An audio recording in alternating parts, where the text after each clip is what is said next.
పేదల కోసం, బడుగు బలహీన వర్గాల కోసం, దళితుల కోసం, మైనారిటీల ప్రయోజనం కోసం పాటుపడుతూ వారికి అండగా ఉంటూ వారి హక్కుల సాధనకై మైనారిటీ హక్కుల పరిరక్షణ సమితి అనునిత్యం వారి సేవలకై అంకితమైంది. గత ప్రభుత్వంలో జరిగిన దారుణాలపై, అరాచకాలపై, దాడులపై, అత్యాచారాలపై, హత్యలపై గళమెత్తి బాధితులకు, పీడితులకు అండగా ఉంటూ వారి కోసం పోరాడుతూ బాధితులకు న్యాయం జరిగేలా కృషి చేస్తూ వచ్చిన సంస్థ మైనారిటీ హక్కుల పరిరక్షణ సమితి.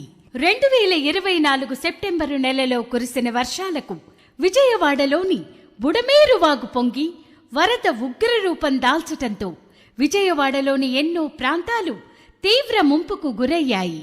ఆయా ప్రాంతాల్లోని ఇళ్లలోకి నీళ్లు ప్రవేశించటం వల్ల కట్టుబట్టలు తప్ప అన్ని వస్తువులు, గృహోపకరణాలు మునిగిపోవడంతో ప్రజలు తీవ్ర ఇబ్బందులకు గురయ్యారు. ఎడతెరిపి లేకుండా కురిసిన వర్షాల వల్ల బుడమేరు వాగు ప్రవాహం వారం రోజుల వరకు తగ్గకపోవడంతో త్రాగునీరు సైతం లేని పరిస్థితి నెలకొంది. వరద ప్రాంతాలను, అక్కడి ప్రజల యొక్క దయనీయ పరిస్థితికి చలించిన మైనారిటీ హక్కుల పరిరక్షణ సమితి వరద బాధితుల కష్టాలలో తన వంతు బాధ్యతగా తనకు చేతనైన మేర వారి ఆకలి దప్పికలు తీర్చేందుకు నడుం కట్టటం జరిగింది.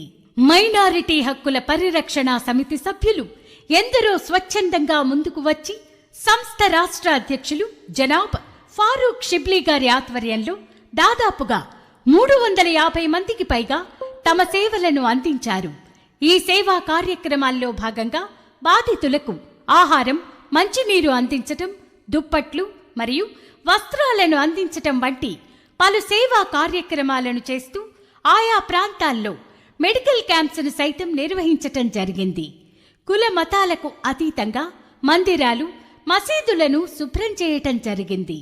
ఒకవైపు తమ సంస్థ ద్వారా సేవలను అందిస్తూ మరోవైపు ప్రభుత్వ అధికారులతో అనగా IAS, IPSలతో కలిసి అనేక సేవలను అందించారు.